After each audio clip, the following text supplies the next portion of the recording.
Hello friends, welcome back to my YouTube channel. My name is Justin Joseph. आज हम जो procedure सीखने जा रहे हैं वो है डायपर चेंज का प्रोसीजर।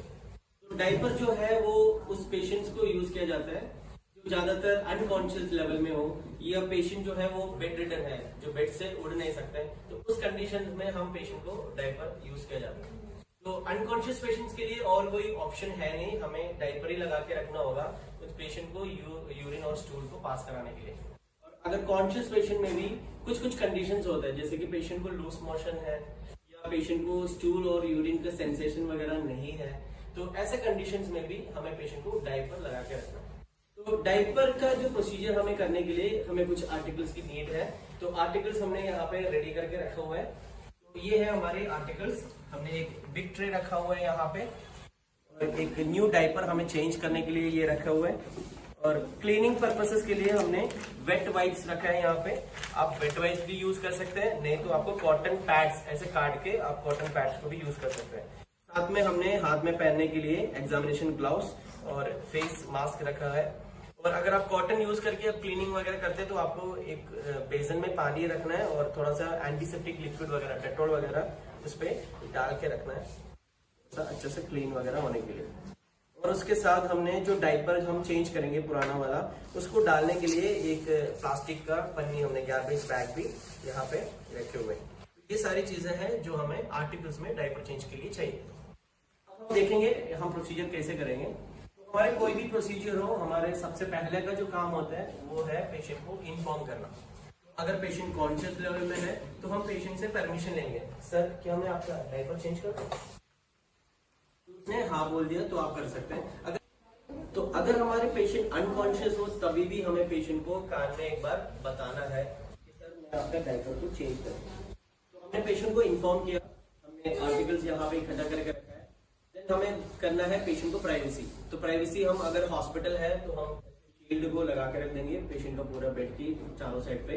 अगर आप घर पे काम कर रहे हैं ऐसे होम केयर में, तो आपको अंदर कोई बैठा हुआ है तो उनको प्यार से रिक्वेस्ट करना है कि बाहर जाने के लिए, और आपको खिड़की दरवाजा वगैरह बंद करके रखना। तो हमने एक बार प्राइवेसी वगैरह दे दिया, आर्टिकल्स इकट्ठा हो गया। अब हमें करना है हैंड वॉश। तो हमारी 7 स्टेप्स ऑफ हैंड वॉश हमें करना है। हैंड वॉश करने के बाद हमें फेस मास्क पहनना है। फेस मास्क इलास्टिक वाला फेस मास्क है, उसको हमने पहन लिया। उसके बाद हमें ग्लव्स को पहनना है। जो एग्जामिनेशन ग्लव्स हमने रखा हुआ है उस ग्लव्स को आपको हाथ में पहनना है।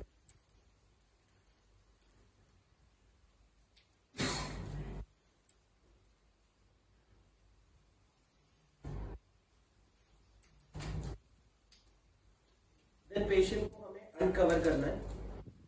इसके लिए हमें टॉप शीट है, टॉप शीट को नीचे करना है। पेशेंट का जो पैजामा होगा उस पैजामा को भी हमें घुटने से नीचे की तरफ उतार के रखना है। फिर हमें नीचे जो स्टिकर है डायपर का उसको खोलना है। दोनों साइड में स्टिकर लगा हुआ है, ये हमेशा ध्यान रखना, ये जो स्टिकर है वो प्लास्टिक कोटिंग वाला जगह पे लगा के रखना है, नहीं तो वो खराब होने का चांस है। आपको एक बार देखना है कि पेशेंट ने स्टूल पास किया है, यूरिन भी पास किया है। अगर आपको लग रहा है ये ऊपर का जो पोर्शन है डायपर का वो अगर आपको साफ दिख रहा है तो आपको इस ऊपर के जो पोर्शन है उससे भी आप पेरिनियल एरिया को आप ऐसे ऊपर से नीचे की तरफ क्लीन कर सकते हैं अगर ये साफ है तो। अगर आपको लग रहा है कि साफ नहीं है तो आप उसको, इसके जो विंग्स है दोनों साइड का, वो अंदर की तरह करके, तो हमें ये जो पोर्शन है इसको फोल्ड करके यहाँ पे रखना है। उसके बाद यहाँ पे जो विंग्स है पेशेंट का इस साइड का, वो हमें हल्का सा फोल्ड करके अंदर की तरह रखना ताकि आपको खींचने की जरूरत ना पड़े डायपर को। तो ये विंग्स हमने अंदर कर दिया। फिर हम पेशेंट को सीधा करके ये वाला लेग ऊपर करना है, इसलिए ये हाथ ऊपर रख के चेस्ट के ऊपर रखे आपको पेशेंट को करवट दिलाना है। और साइड रेल जो है वो सेफ्टी के लिए हमें साइड रेल्स को लगा के रखना है।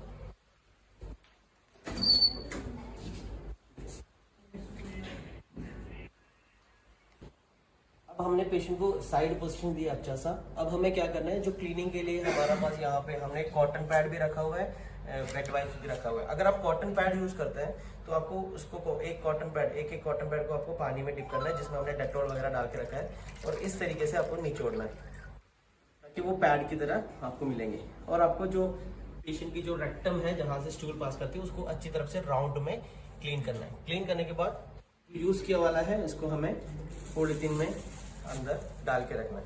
सेम टाइम अगर आपने वेट वाइप यूज करता है तो आपको इसमें से एक वेट वाइप निकालना है।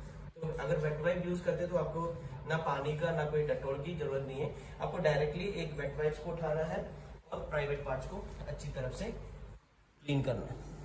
एक बार ऐसे 2 या 3 वेट वाइप्स यूज करके हमने कंप्लीट अच्छा सा पूरा बटक्स को हम क्लीन करेंगे। क्लीन करने के बाद जितना यूज किया वो हम सारे गार्बेज बैग के अंदर डालेंगे और जो पेशेंट की जो डायपर है उस डायपर को हम यहाँ से निकाल देंगे। ये जो विंग्स है इसको अंदर की तरह रख के पूरे की पूरा जो पुराना डायपर है इसको फोल्ड करके इसको भी हम ये जो हमारा गार्बेज बैग है उसी के अंदर डालेंगे।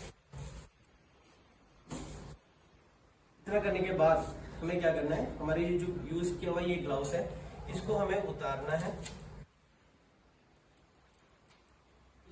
इसको भी हमें इस पर डालना है। उसके बाद हमें न्यू डायपर को लेना है, न्यू डायपर को बिछाना है। जो आप न्यू डायपर हमेशा बिछाएगा ये चीज का हमें ध्यान रखना है, जहाँ पे स्टिकर है स्टिकर वाला साइड यहाँ पे आना चाहिए पेशेंट की बटक्स के नीचे। सारे विंग्स को खोल के ऊपर खींच के रखना है और ये जो विंग्स है उस विंग्स को जहाँ पे पेशेंट के बटक्स है उनके बराबर आपको डायपर को यहाँ पे बिछा के रख दिया सेम पेशेंट के बटक्स के बराबर में। अब हमें क्या करना है, पेशेंट को सीधा करना है। एक बार पेशेंट को सीधा करके इस साइड करना है उल्टा, ताकि ये जो दूसरे साइड के जो विंग्स है उसको सीधा करें। कर दिया। उसके बाद हमें पेशेंट को स्ट्रेट करना है और यहाँ से जो नीचे का जो पोर्शन है उसको यहीं से हमें खींच के यहाँ लेके आना है। तो हमेशा ध्यान रखना है नीचे का या और ऊपर का जो दोनों पोर्शन है वो बराबर आना चाहिए, तभी आपको पेशेंट का डायपर को बिल्कुल फिट सही रख सकता है। रखने के बाद ये जो स्टिकर है इसको खोलना है और लगाना है। दोनों स्टिकर है उसको लगाना है। जब भी आप स्टिकर को लगाएंगे हमेशा ध्यान रखना है ये जो प्लास्टिक कोटिंग है इसमें उसी के ऊपर ही लगाना, ऊपर और नीचे नहीं होना। ऊपर नीचे होगा तो फिर वो फिट नहीं रहेगा। दूसरी साइड को भी आपको टाइट रख के टेप लगाना है। जब आप टेप लगाओगे तो ये भी ध्यान रखना है ये ज्यादा टाइट भी नहीं बांधना है ना ज्यादा लूज, कंफर्टेबल पोजीशन में बांधना है। और पेशेंट को पैर को सीधा रख के उनका जो पैजामा होगा उसको बांध के रखना है और पेशेंट को कवर करना है। उसके बाद जो हमने यहाँ पे रखा हुआ है इसको हम डायरेक्टली गार्बेज बैग में बांध के फेंक देंगे और जो सामान हमने यूज किया है वो सब वापस अपने अपने जगह पर रखना है। सबसे लास्ट में हमें दोबारा जो हाथ को साफ करना है, स्टेप्स ऑफ हैंड वॉश। उसके बाद मास्क को हटाना है। मास्क को हटाने के बाद हमें जो प्रोसीजर किया है उसको हमें डॉक्यूमेंट करना है। तो डॉक्यूमेंट में वैसे हम टाइम लिखेंगे, एक्टिविटी में लिखेंगे डायपर चेंज, और रिमार्क का जो कॉलम है उस पर हम स्टूल के बारे में लिखेंगे। स्टूल का कलर क्या था, टाइट है स्टूल है और कोई इन्फेक्शन के चांसेस लग रहा है, ये सब आपको इसमें लिखना है। तो ये है कंप्लीट डायपर चेंज का प्रोसीजर। तो आप लोगों को ये वीडियो पसंद हो गया होगा। अगर आपको पसंद हुआ तो जरूर इस वीडियो को लाइक करना, शेयर करना और आपके दोस्तों को भी इसको भेजना। अगर आपने मेरा चैनल को आज तक सब्सक्राइब नहीं किया तो अभी टाइम वेस्ट मत करना, मेरा चैनल को सब्सक्राइब करो। अगले वीडियो में हम दोबारा मिलेंगे, तब तक